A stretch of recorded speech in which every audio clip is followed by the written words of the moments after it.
Well, welcome to this M-OSRP presentation. The title of this talk is The First Migration Method That's Equally Effective for All Required Frequencies for Imaging and Inverting at the Target. It's useful in this kind of talk to begin with reminding ourselves what migration means, and then provide a perspective and context of migration and migration inversion in terms of what all methods are today, and that the claim, the implied claim within the title, saying that this is the first method that's equally effective at all frequencies, the first migration method that's equally effective at all frequencies, implies that current migration methods, all current migration methods, are not equally effective at all frequencies.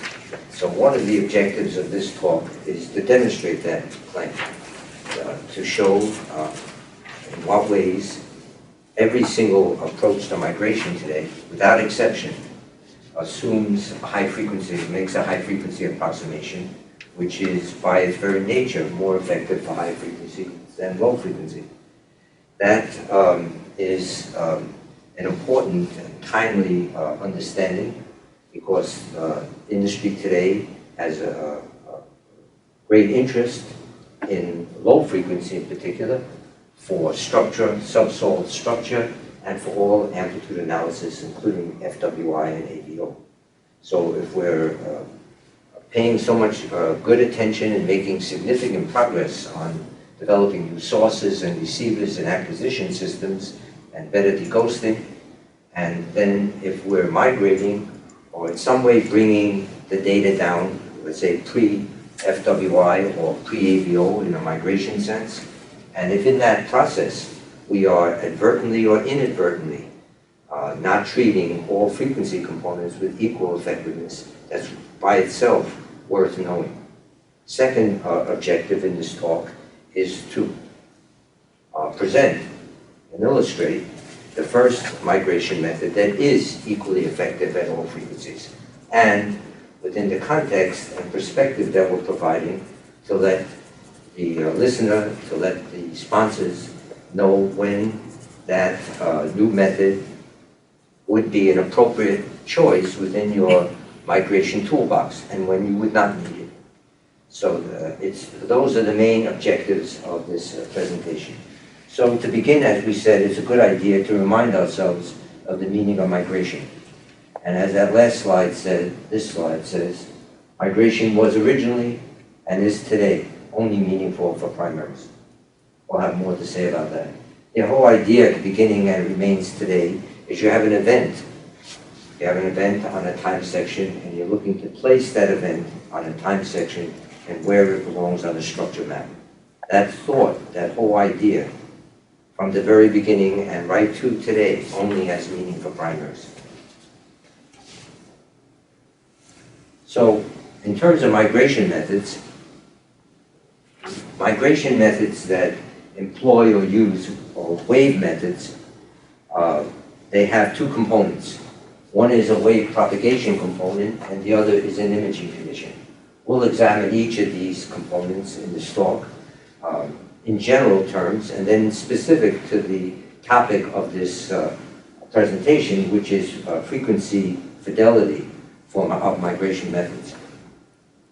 So starting with the imaging principle, a good reference where major imaging principles are listed is the John Claerbout 1971 landmark contribution.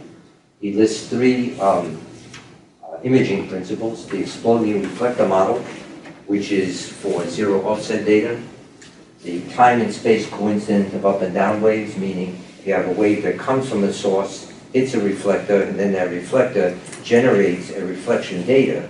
The reflector exists at the location in space where the wave, the down wave from the source and the up wave from the reflector are at the same time and space. That's the Claerbout, we'll call that Claerbout II imaging. Claerbout III imaging is you predict what a source and receiver would from surface data, you predict what would a source and receiver that would be inside the Earth at some point, source here, receiver here inside the subsurface. Then you make them coincident and ask for t equals 0. If you are far from, if that coincident source receiver experiment is asked what is its time equals 0 component, and if it's not close, proximal to a reflector, the answer will be 0. If it's proximal to a reflector, you get a non-zero result, and that non-zero result is the output of Claerbout II imaging. You get a definite yes or no. It's very important to understand that these three imaging principles, if you have a homogeneous medium, a horizontal reflector, and you're looking to image that horizontal reflector, and you have a plane wave that's straight down and back, these three imaging principles will give you the exact same result. The imaging condition 1, as I mentioned, is only, in general, valid for zero offset or stacked data. That is not going to be anything we're going to discuss today. Claerbout II and III, our interest in industry today, is no longer with stacked data. Our interest is always pre-stacked, and hence only imaging conditions 2 and 3 are being discussed in this talk. Imaging conditions 2 and 3 for the simplest homogeneous medium horizontal reflector. As soon as you take that source and receiver and separate them, 2 and 3 no longer give you the same result. And so they're no longer equivalent, and their difference is very important to the message of this presentation.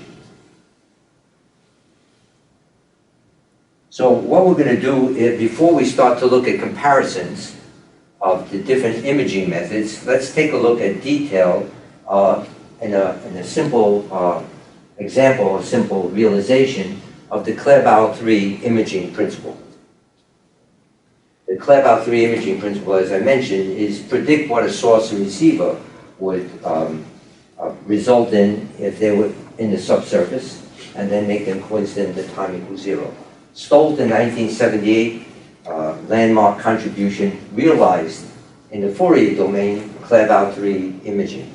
And so we're going to take ourselves through the steps in a 2D data that Stolt's formulation of Claerbout III would result in. So in this box, you see data as a function of xg, zg is 0, xs, zs is 0 in time. The zg equals zs equals 0 means that that's surface data. We're assuming the sources and receivers are located at depth 0. So that's the measurement. This is assuming 2D. If you wanted to do this in 3D, you would just add a y variable. So the first step in the STOLT realization of Claerbout III is to Fourier transform the data.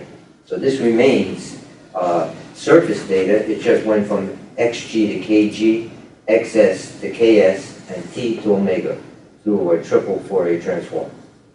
Why that's valuable is it's easier to predict what a plane wave will do in a homogeneous medium from one location to another than it is for point source and point receiver.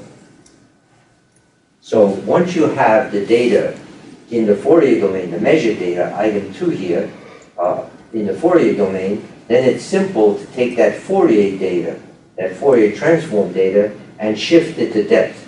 So now this is what, at depth z, in terms of data measured, what data at depth z would be in the plane wave world, and all you need to do is do this famous shift, phase shift. That's a very simple way, very easy way to realize bringing an experiment down. Now you have a plane wave experiment that's at depth. Now you can take that plane wave experiment at depth and ask for t equals 0. You could arrange for t equals 0 as in this box by just integrating d omega. Takes you to the time domain, and then you're evaluating t equals 0.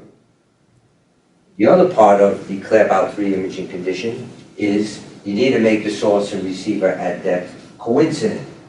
To make them coincident, that's not talking about Fourier domain. It's talking about at the same position, the same location, x, y, z, make them coincident in space, and then ask for t equals 0. So we're going to have to go from this experiment that's at depth at time equals 0 back to space variables to realize the other part of Claerbout 3. So what we're going to do is, before we do that, we're going to change from kg, ks to km, kh, just the midpoint and offset wave numbers. And then inverse Fourier transform from km, kh to xm, xh. And now you have the experiment in spatial variables where xm and xh are the midpoint and the offset, lateral midpoint and offset of the experiment at depth, a common depth z at t equals 0. Then to realize the 0 offset t equals 0 Claerbout 3 imaging conditions within the STOLT form, you then set xh equal to 0, and you can set xh equal to 0 by, in the kh domain, summing over kh, simple sum, as is indicated in this box. So that's a realization. That's one way to realize Claerbout 3 to Fourier, and that's the tremendous contribution of Bob Stolt. In addition, Bob Stolt extended Claerbout 3 in two ways. One is, he said, rather than sum over kh, keep the kh information at depth. When you do that, you get plane wave reflection coefficient when you have a reflection, when you have a specular reflector. If you sum over kh, as in the original Claerbout 3 imaging condition, to get xh equals 0, you are getting an angle average reflection coefficient. Stolt said, why don't we retain that kh dependence, and that can be used to get angle-dependent information and to do, in fact, amplitude analysis in 2D and 3D, not just 1D, once you have that. There's another significant extension that Stolt and collaborators arranged for Claerbout 3. In addition to allowing for retaining kh information, Stolt and his colleagues introduced a point reflectivity model for the generator at the reflector. In other words, the point reflectivity model allows you to have a specular reflection when there is one. You have a horizontal reflector, you have a plane wave in, a plane wave out, is what's going on with the Fourier experiment at the depth. If you have a curved reflector, then when you have a plane wave in, you don't have a plane wave out. There is no reflection coefficient. You need a different model, a point scatterer model. It's a diffraction model. You have a pinch out. So Stolt made two extensions to Claerbout 3. One, retaining the kh information for angle-dependent information at the target for amplitude analysis, not just structure. And in addition, introduce a point reflectivity model, which that point reflectivity will automatically give you a specular reflection coefficient if there is one, and will give you a point reflectivity operator, which you can use for structure, which is non-planar, and to do subsequent amplitude analysis. So those are two extensions that Stolt provided to Claerbout 3. Those two extensions, to get plane wave reflection coefficient and to go beyond plane wave reflection coefficient, is only realizable in Claerbout 3. You cannot take Claerbout 2 and extend it and generalize it in those two ways. That's a very important thing to digest. Let me repeat that. The extensions to getting plane wave reflection coefficient, which you need for amplitude analysis, and to get a point reflectivity function, which allows you to do structure determination and amplitude when you don't have specular reflections. Those two extensions are only possible for Claerbout 3, not Claerbout 2. Claerbout II, as we all know, is the current basis of all RTM. So all RTM have a certain limit in terms of your ability to interpret your image. So we've said some words about Claerbout III and extensions provided by STOLT. This is a typical Claerbout II imaging. Again, Claerbout II is you take your reflection data, take it back, you take your source field forward. You don't bring the source down, you take the source field forward, and you look for the time and space coincidence of those two fields. And this is a typical form, okay, where R is the data, recorded data gone backwards, and S prime is the source field. You'll see different forms of this with different normalizations. There's no different forms of Claerbout III. It's either the experiment or there's no experiment. There's a room for interpretation because there's a certain ad hocness to it to begin with. In 1D normal incidence, it's clear. As soon as you do source and receiver, you'll see results. The whole principle itself is not on as firm a physics foundation as Claerbout III. So here you have two, a comparison on one slide of Claerbout II on top. If you need a reference for Claerbout II, Dan Whitmore, his time at Amico, pioneered this, and colleagues around him. And then others follow. Okay?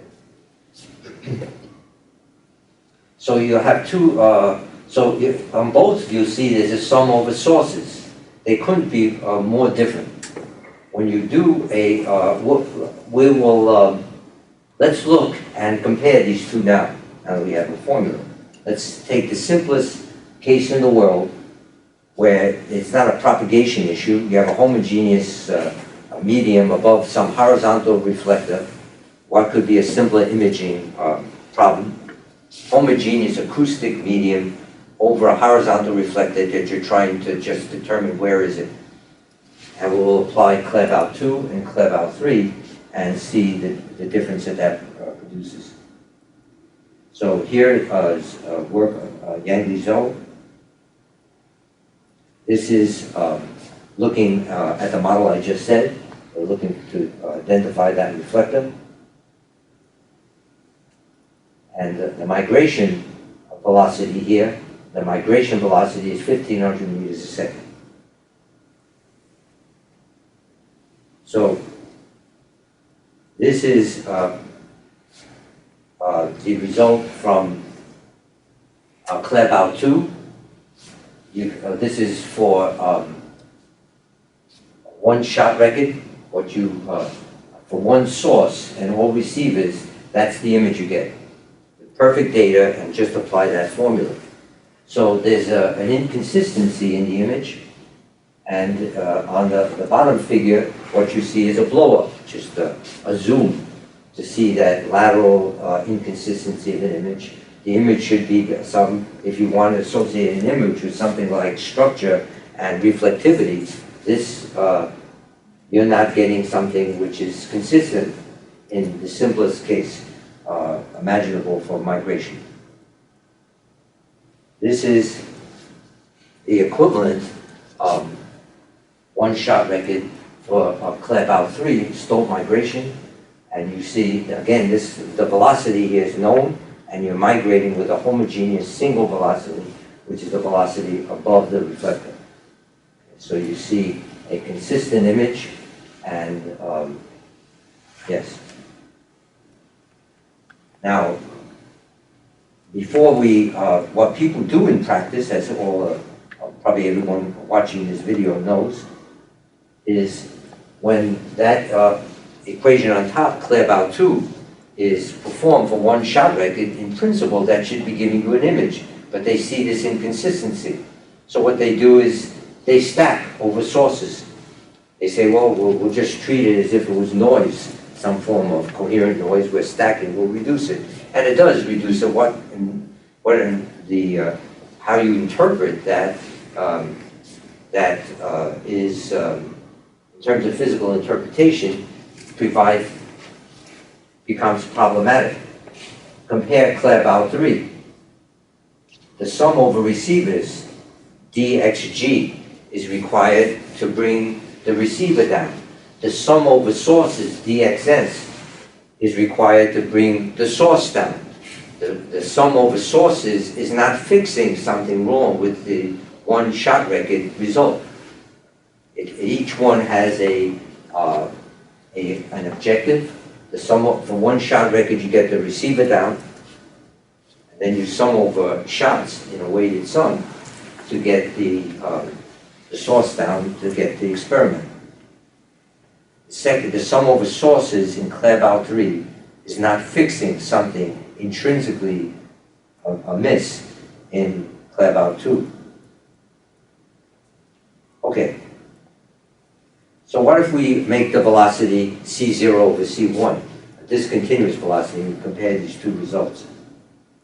So this is Chung Fu looking at what happens for the same C0, C1. Now we're giving it a C0, C1 velocity, and we're asking to perform Claerbout II here for one trace, one source, one receiver, and output the result within the Claerbout II scheme.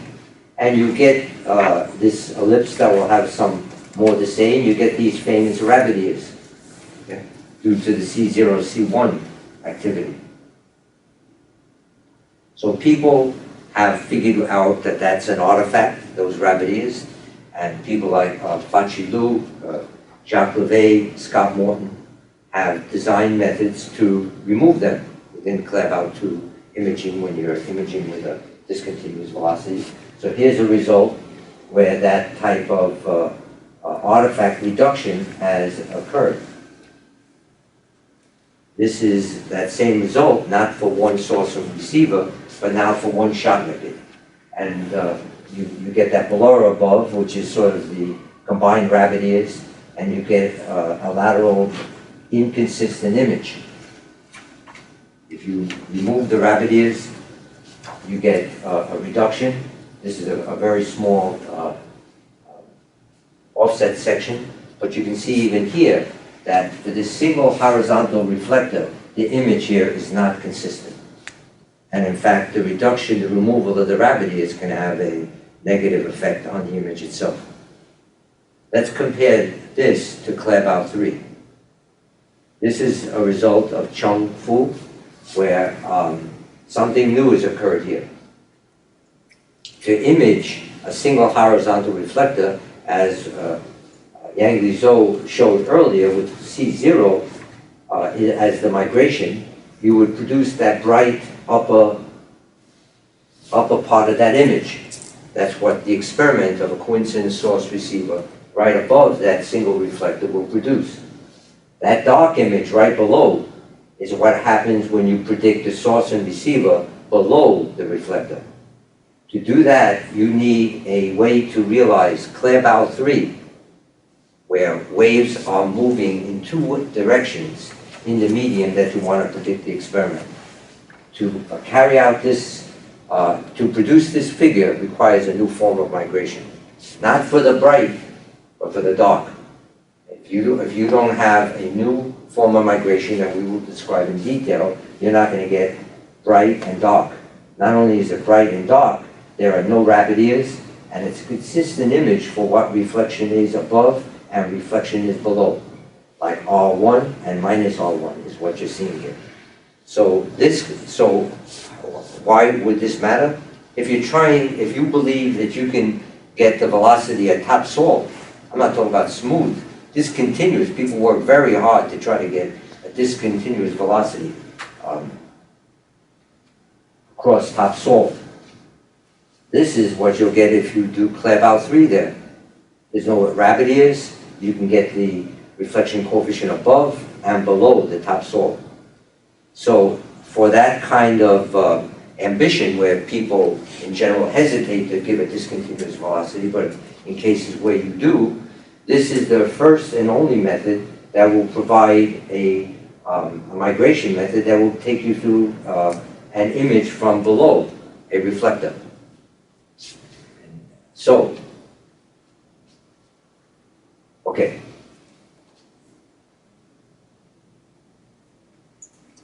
So the Claerbout II imaging, the method is somewhat ad hoc. In other words, you ought to believe, if you believe is take the data back, take the source field forward, that you should get a consistent image. Why should it be inconsistent? So we don't know why it fundamentally should be inconsistent. It sounds right, so we don't know why. So it's sort of ad hoc in its origin, and it's ad hoc in its fix. Oh, sum over sources. There's no physics to that summing over sources. It's just treating it as if it was noise, random coherent noise, incoherent noise, I should say.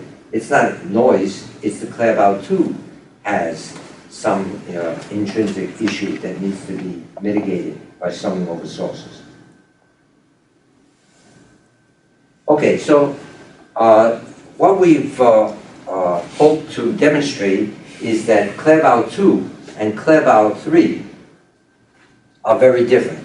By the way, that source and receiver under the reflector with Claerbout III, well, how do you actually do that? That's the main topic that we're assumed to discuss here. Now, what is the actual algorithm that allows you to predict a source and receiver coincident experiment in a medium where waves are moving in two directions? That is new. That is new, and that will relate to the idea of frequency fidelity. Okay, so this slide says, how do you know if a migration method has made a high frequency approximation? We made this statement at the beginning of the talk that every single migration method used today, without exception, is making a high frequency approximation. Make a high frequency approximation means you are treating high frequency more effectively than low frequency.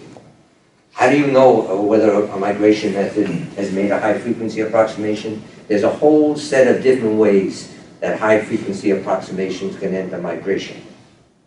Some are clear and some are less than obvious. If you have a picture like this, a set of candidates somewhere within your migration output, as you saw with Claerbout II, an ellipse, you got one source, one receiver, and your image is an ellipse.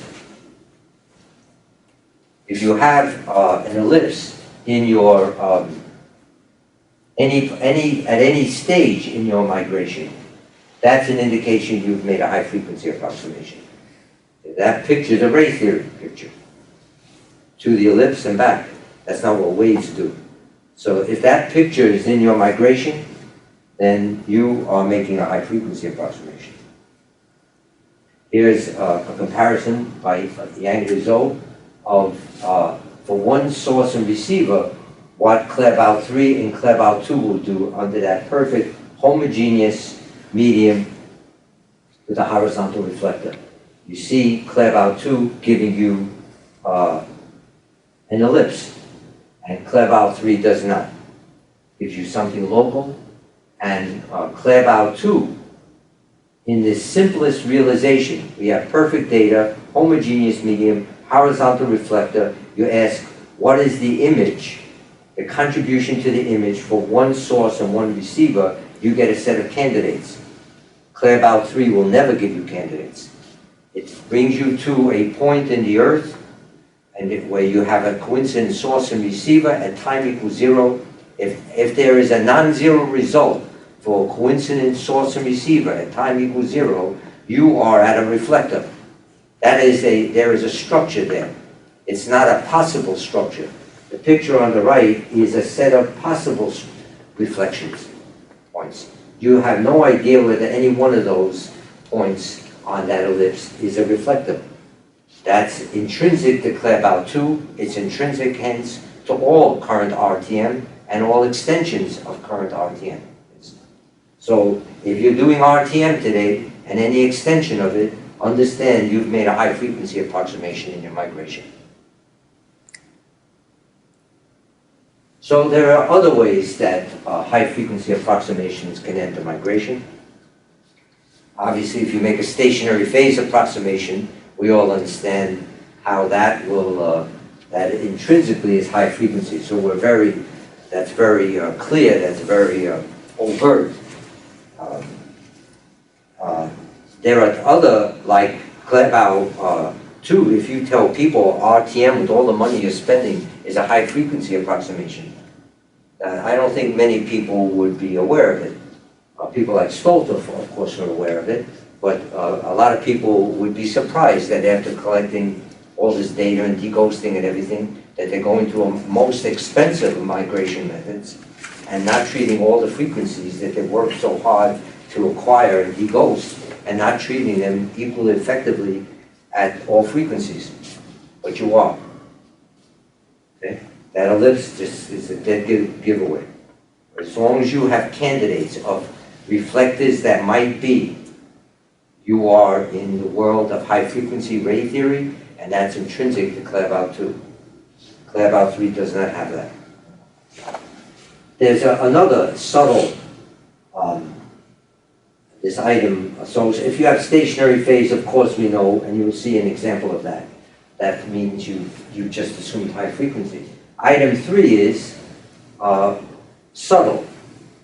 Let's say we're doing Claerbout III. So we're predicting a source and receiver experiment. And let's assume that we assume a smooth velocity on the way down. Nothing wrong with that. You gotta make some approximate smooth velocity to locate.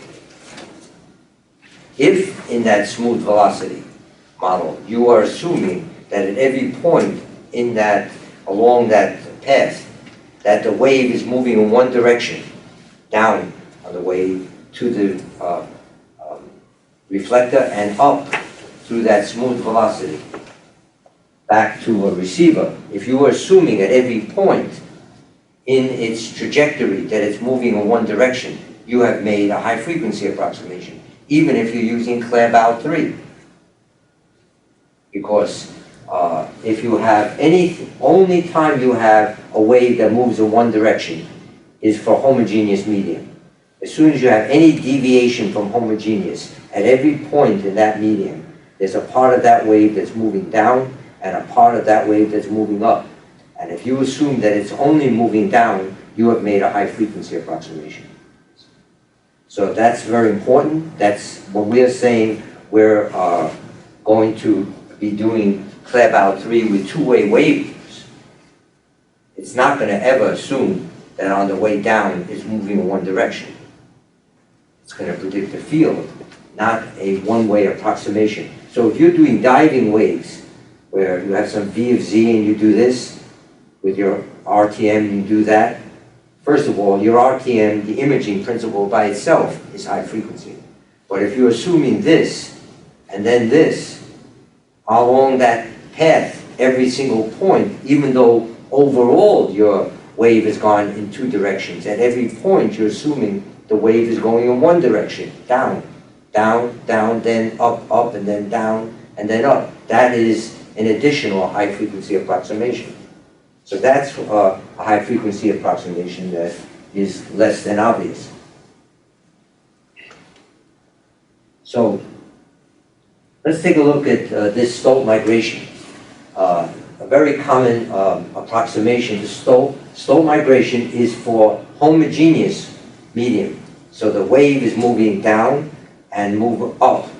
Homogeneous, that's what that KZ is, that shift is valid for.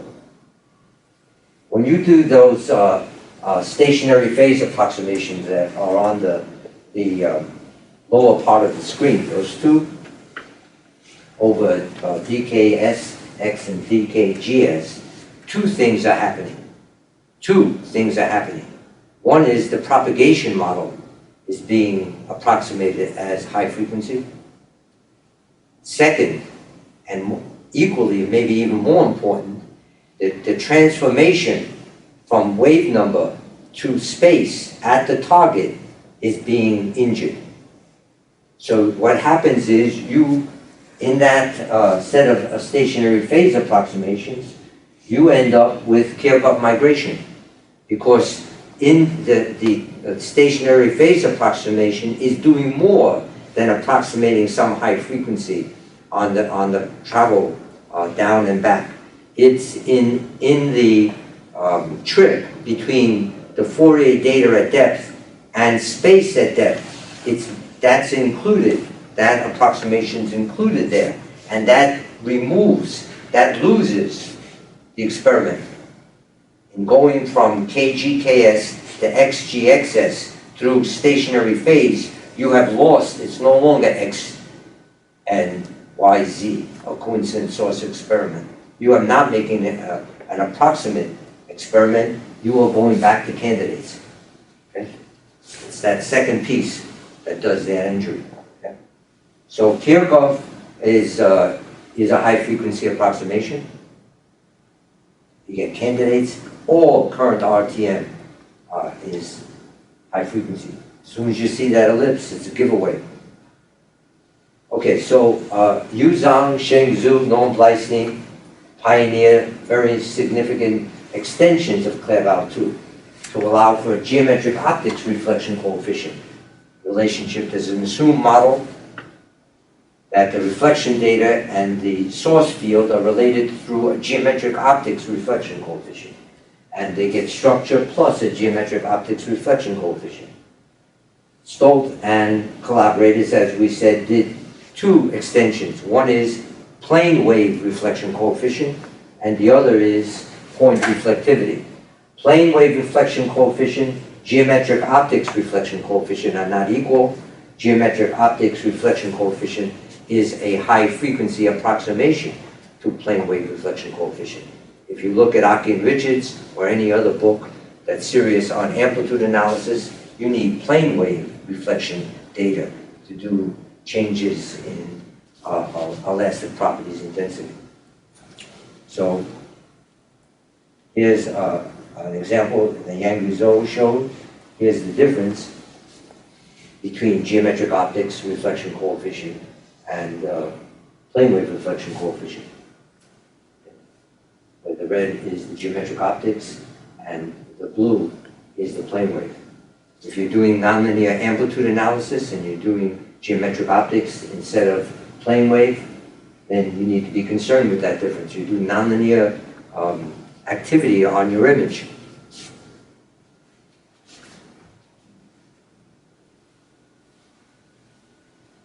The plane wave reflection coefficient, is only realizable by STOLT's extension of Claerbout III, not by Claerbout II and extensions that I mentioned. Okay, so this is talking about STOLT's extension to non-specular. All current RTM methods correspond to Claerbout imaging 2 and do not correspond to nor they provide the benefits of a coincident source and receiver experiment at depth at time equals 0. So, in this talk, to this point showed certain differences between Claerbout II and III,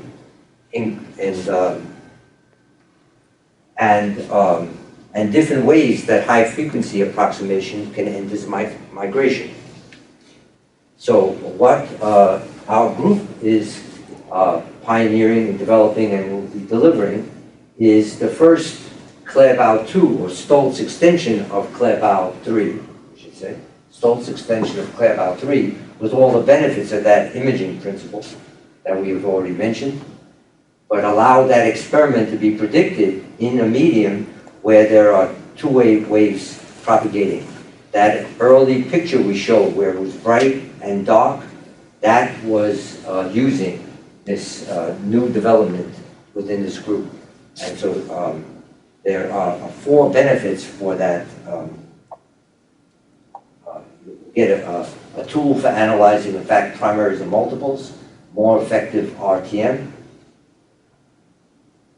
The first migration method that's equally effective at every frequency. In other words, Claerbout II, the workhorse of RTM right off the bat, no matter how you implement it, is high frequency. Claerbout III, as extended by STOLT or not, is not intrinsically high frequency. So it has the the possibility of being equally effective at all frequency, where for the first time the contribution from this group is to realize that experiment, the Claerbout III experiment, in a medium where it's not homogeneous.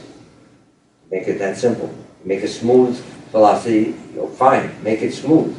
But if you're making it some one-way propagation within a smooth velocity, you have taken Claerbout III and inserted a high frequency approximation in how you realized it.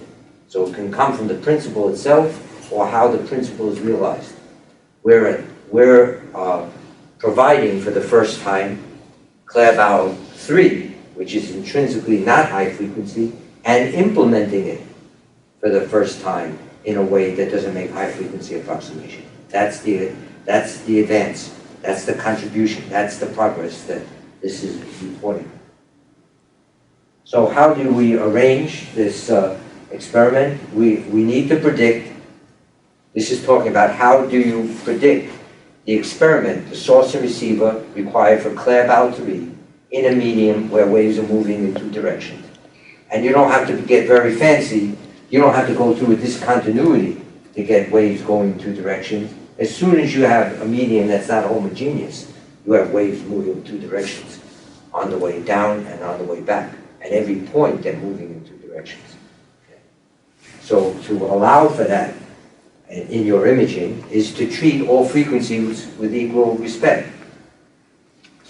So this is a classic 1828 George Green, how you predict from surface measurements on a closed surface of a wave field, how do you predict what the receiver would be if it was inside the volume? From source and for a source and receivers all around, how do you predict what a receiver would produce if it was inside the volume? So that's the basic formula, and you need a closed integral. This is saying, well, we're going to assume we know the velocity and the volume. You can pick any Green's function in that Green's theorem that satisfies that the velocity model inside the medium, and you can put any conditions you want on it, and that result will still predict the field. That's a tremendous achievement that George Green provided us. So here we have this point R that we would like to predict what a receiver would produce inside some volume. If the field that we're trying to predict is one way, moving up, or as we're trying to predict what a reflected wave field would produce if our measurements were inside the Earth rather than on the surface. If the wave that we're trying to predict is moving up at all points inside the volume, then you can show, if you choose the Green's function to be the anti-causal Green's function, G0 minus, then the upper surface will contribute and the lower will not. You don't need the information on the lower surface if the wave is moving up. If you choose an anti-causal Green's function. If you choose a causal Green's function, you'll need the lower surface and not the upper. Since we have the upper, we'll pick anti-causal and will not require lower. That choice leads to this form, which in fact leads to STOLT migration. See a phase shift there. Some math. You can follow at your leisure. Okay, what about predicting what a receiver would record inside the volume if the waves in that volume are moving in two directions? As they are, in fact, for any medium that's not homogeneous. So, to do this, and only be able to predict what that field P would record if the receiver was at R inside the volume, we need to remove the contribution from the lower surface. To remove the contribution from the lower surface, we are going to choose the Green's function and the normal derivative of the Green's function, both of them to vanish at the lower surface, so that they do not contribute to that closed integral.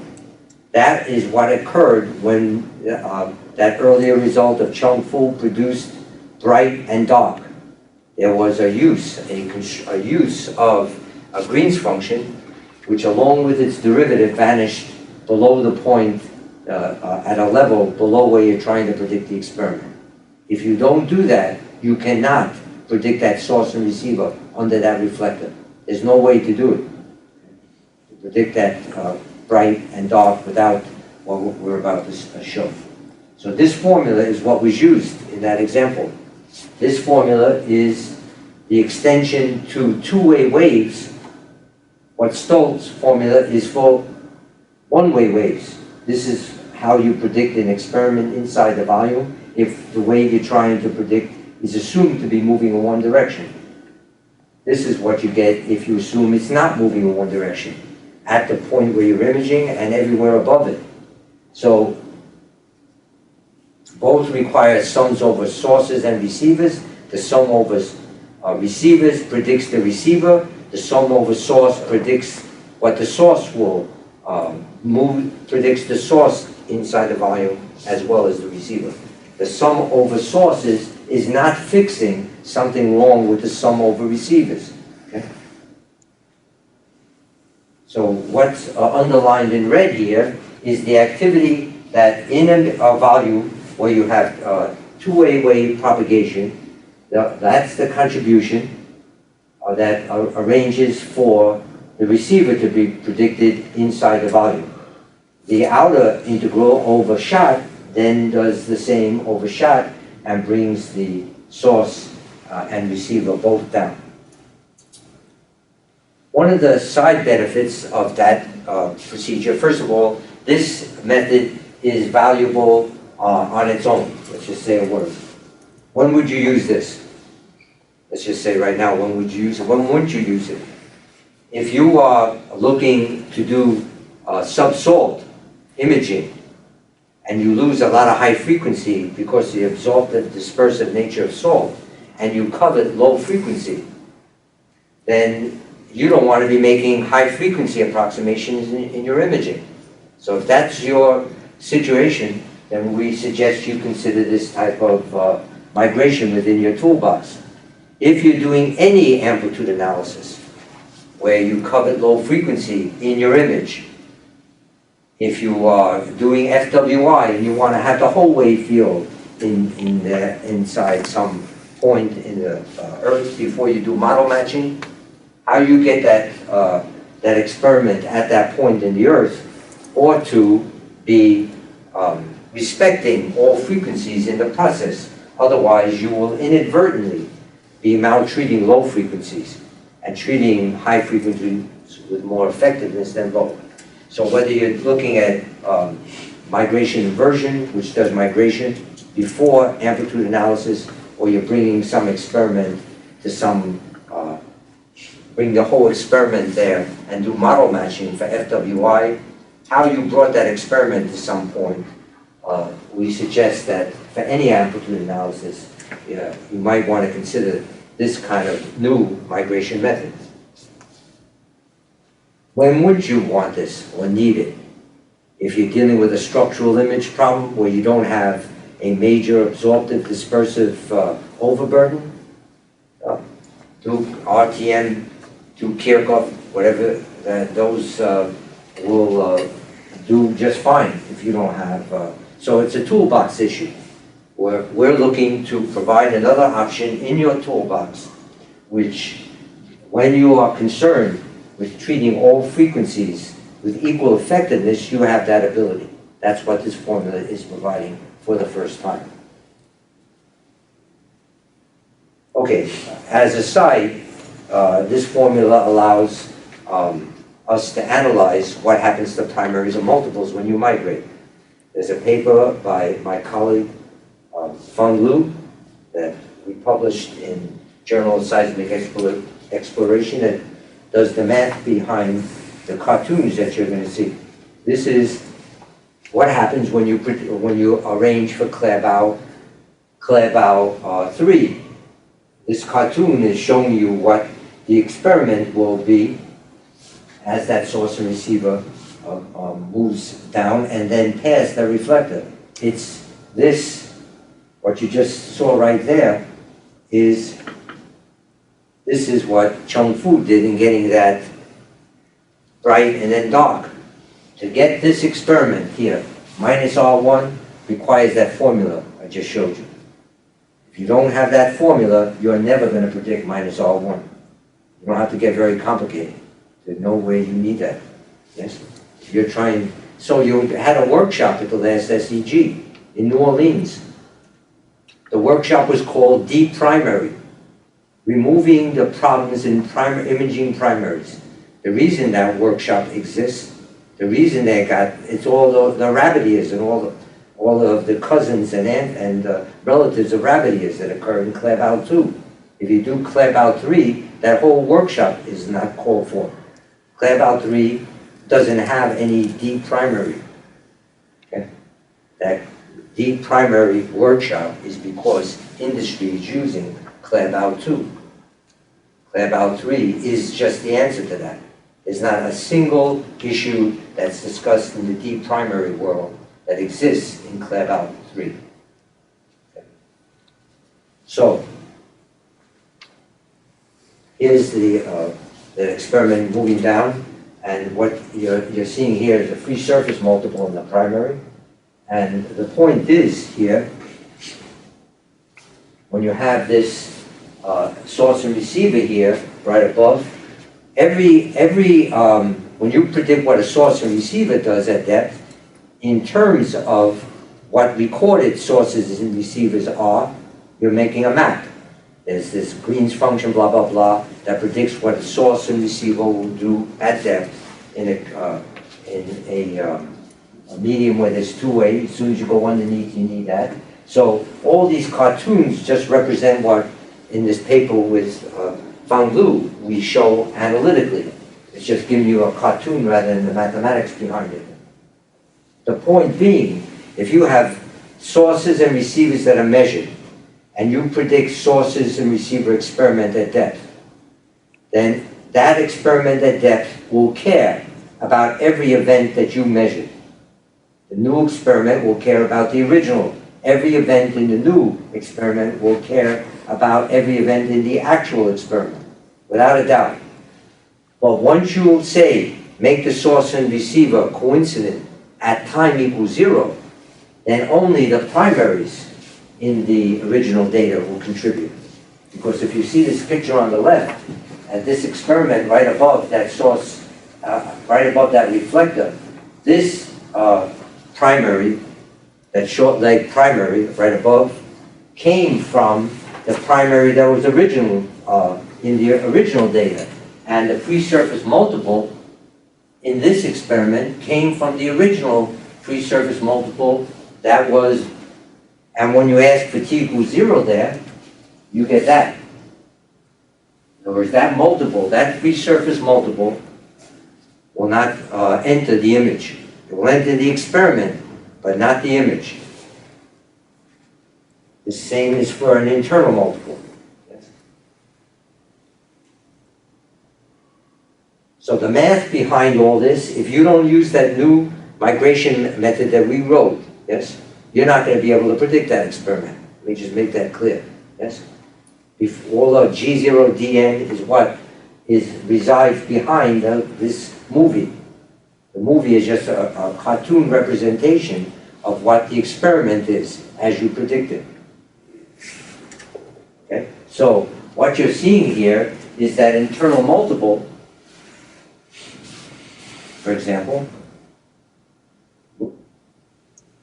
the internal, once you're at this experiment above the second reflector, the internal multiple is this. And the primary, which was originally like that, became this. And it's the primary from the second reflector that became the contribution to the image. The internal multiple did not contribute. So, what is the bottom line here? If you have primaries or multiples, free surface multiples, internal multiples, doesn't matter. Both.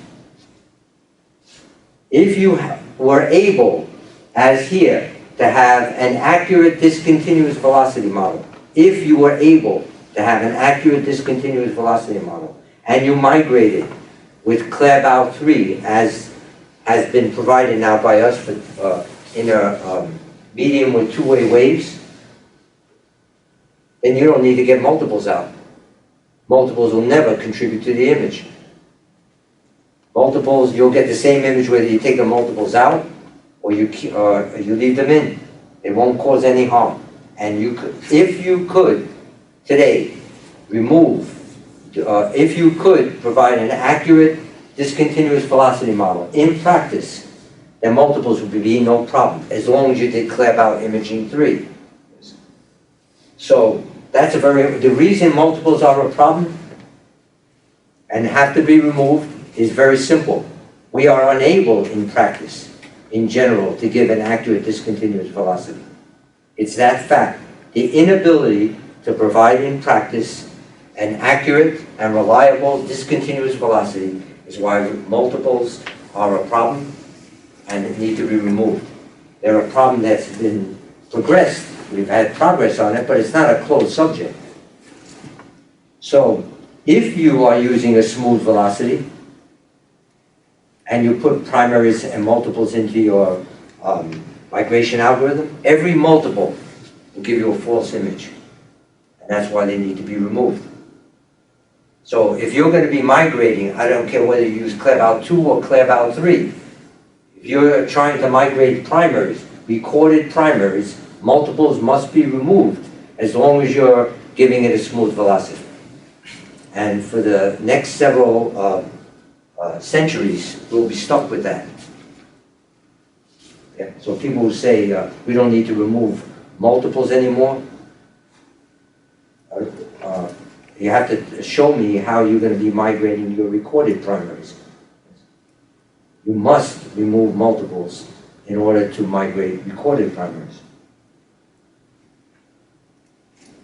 So this is just showing how if you have a primary and a multiple both going through this velocity C0 and you migrate them, the primary will give you R1 and the multiple will give you a false image. And this is Claerbout II. Doesn't matter what imaging you use the velocity that's adequate for imaging primaries, then multiples are going to give you false images. It's that simple. Okay, so if you had adequate coverage of primaries, yes, then, and if you have a smooth velocity, your whole job is get rid of two things. Get rid of multiples and then get an adequate smooth velocity to image the primaries. Well, what if you don't have an adequate collection of primaries? So that's where there's a role and benefit from using multiples, yes? Using multiples to get an approximate image of an unrecorded primary. The multiple, as you'll see, is never migrated. So people who are saying they're migrating multiples, that's marketing. No one's migrating multiple. We'll explain why that makes absolutely no sense. Okay? Can you use a multiple when you have inadequate coverage for primaries to get an approximate image of an unrecorded primary? Yes. Can that produce value? Yes. Yes. Are there examples, many examples, where that can produce value? Yes. But you're not migrating the multiple. Okay? Why is that a problem? Because if you're migrating a multiple and you're migrating a primary, why should you get rid of the multiple? That's where it runs into, it's not just semantics, okay? There's a real negative consequence because the removal of multiples is far from a closed subject. And as long as you're trying to image recorded primaries, you need to remove multiples. That is and will remain a priority objective. So here's an example of Claerbout II.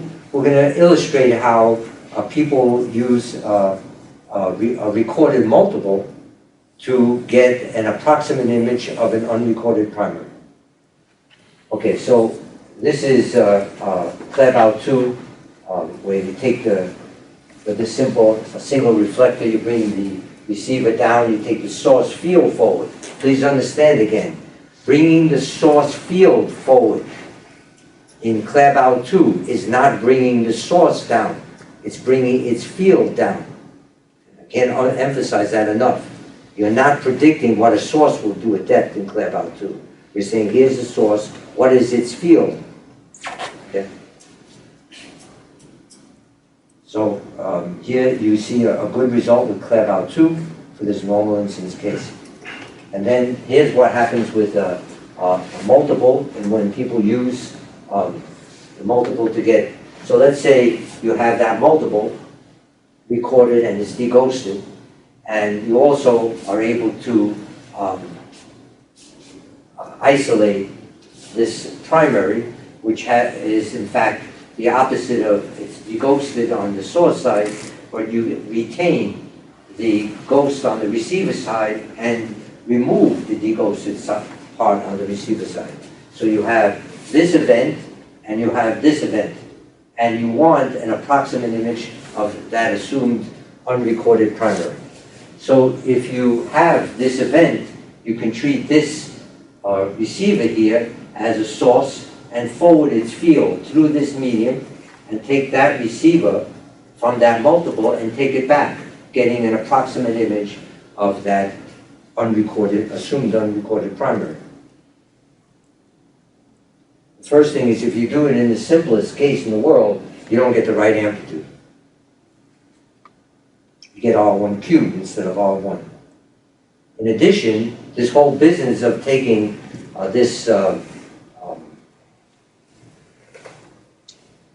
taking ZG back and this field forward, that's Claerbout II. So sitting on top of an amplitude issue are all the drawbacks of Claerbout II that we've learned about in this talk. So Claerbout III, and all the benefits will only come from recorded primaries. So if you're interested in that level of ambition, you've got to collect primaries. So why does that process make no sense to call that the process we just mentioned, migrating multiples? Because let's say in this picture here, you have this multiple, A through J, and here you have A through J with a very different multiple. And the primary, the unrecorded primary that we're interested in is Hij. So I need to take the field from H forward and J back. In other words, the field from H treated like a source field and from J back. I would do the same exact operation on this event as on that event. So how can you possibly be calling this migrating the multiple? How can you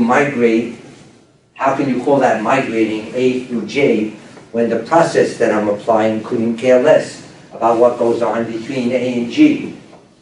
What kind of migration method doesn't care about the history of the event? Yes?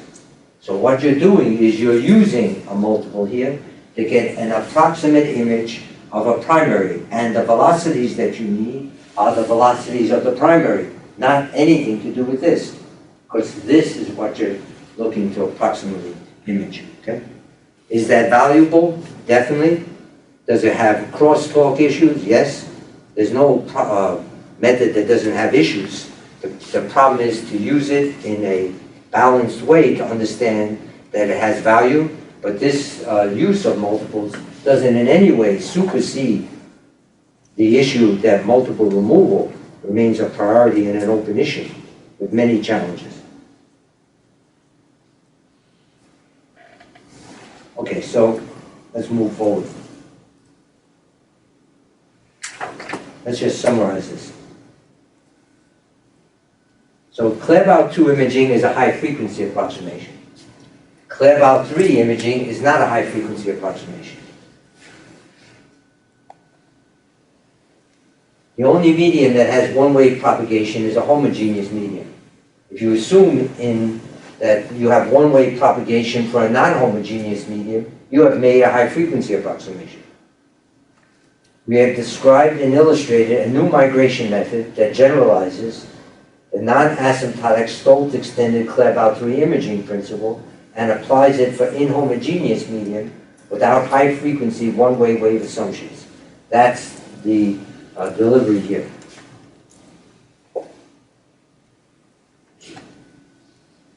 The combination of STOLT extended Claerbout III, the imaging principle itself, and how it's being implemented without making high-frequency approximations on the assumption of how the experiment is predicted, provides an equally effective migration for all frequencies, equally effective. So the plan is to evaluate what is the added value to structure and amplitude analysis and to deliver that capability in 2D and 3D to our sponsors. We need to remember, to migrate recorded primaries requires removal of multiples. While there is progress in multiple removal, serious high-priority challenges remain. This is a brief description of the internal multiple algorithm, which we won't go through here, but just to say, there are two reasons that the inverse scattering internal multiple algorithm, attenuation algorithm, has standalone capability. The one and key point is it's the only method that doesn't require subsurface information. The other is the ingredient, the type of migration, water speed migration that's within it, is the STOLT extended Claerbout III. And hence, it allows for multiples of diffractions, of head waves, has within it the amplitude information. There's no collapsing. It keeps kg and ks, so you can get back in your data when you go back to your predicted multiple. It's giving you amplitude information in the multiple that you're removing. So there are two reasons that the inverse scattering internal multiple attenuator is standalone. It's the only method that doesn't require subsurface information. And secondly, its ingredient is STOLT extended Claerbout III.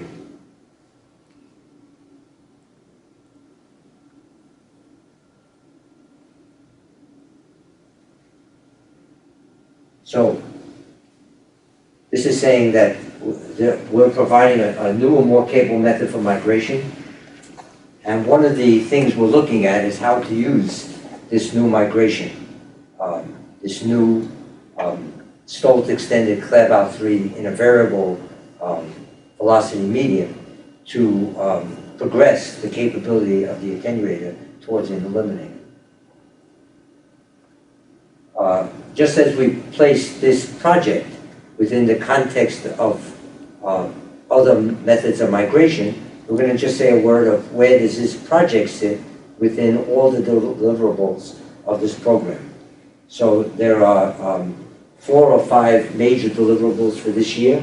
One is onshore pre-processing, wave separation, ground roll removal, where the near surface is complex and unknown. Okay. Jin Wu is leading that effort. STOLT extended Claerbout III. That's what the topic of this talk is. There's a whole group of people here working on that. 2D and 3D internal multiple elimination with 2 distinct strategies and deliverables. One major effort here, Yang Li Zhao and Chao Ma and others are looking at going further into the series and selecting terms that go from internal multiple attenuation to internal multiple elimination. That's designed for cases onshore, unconventional, conventional, and offshore, where you have interfering primaries and multiples. The current internal multiple attenuation method, developed and delivered from this group, which is the most capable method in the world today, is inadequate when you have interfering primaries or multiples. That's a priority. That's a priority that this group is uniquely qualified by its history and its experience to provide. New velocity analysis method based on ISS parameter estimation and wave separation methods for both deghosting and and separating reflection data from reference field. Zenzan, Yu Cheng, and others are working on that. So, I want to end by thanking our sponsors, and we plan to be evaluating this new imaging method to see what difference it makes. In other words, what difference does it make in a subsalt image?